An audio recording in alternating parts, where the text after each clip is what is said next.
500 Bicolano ang nakatanggap ng libreng optical, dental at iba pang medical services handog ng AFP at Ako Bicol Party List. Silipin yan sa report ni Nomer Corporal.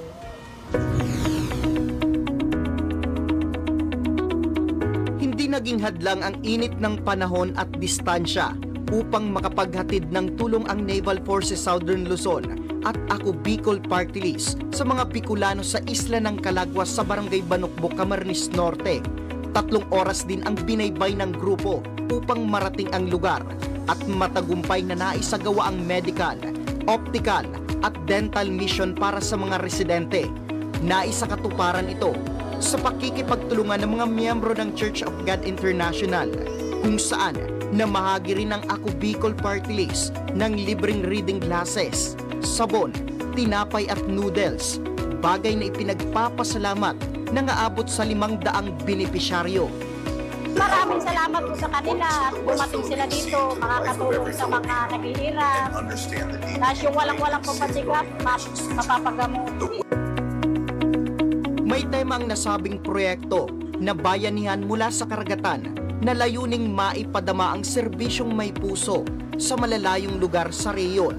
Ayon kay Lieutenant John Emmanuel Sison, bahagi rin ang proyekto sa pagdiriwang ng ika-100 at 27 anibersaryo ng NAVFORSOL. Ng ganito mga aktibidades ay nagpapakita lamang sa ating mga kababayan na ang inyo pong gobyerno ay narito, handang tumulong sa ating mga kababayan na nangangailangan, especially sa lugar na katulad ng Calaguas na kung saan napakalayo sa sentro. Siniguro naman ng Ako Bicol na lagi silang nakasuporta at tandang umalalay sa mga proyekto ng Philippine Navy.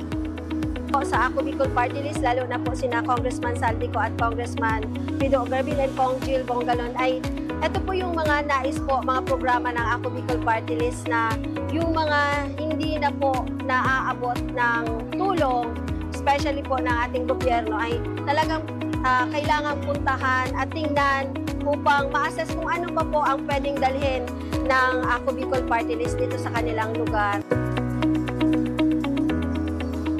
Ito na ang ikalawang beses na isinagawa ang bayanihan mula sa karagatan sa isla ng Calaguas. Noong Hulyo, umabot sa mahigit 800 residente mula sa 3 barangay sa lugar ang naging benepisyaryo ng naturang proyekto.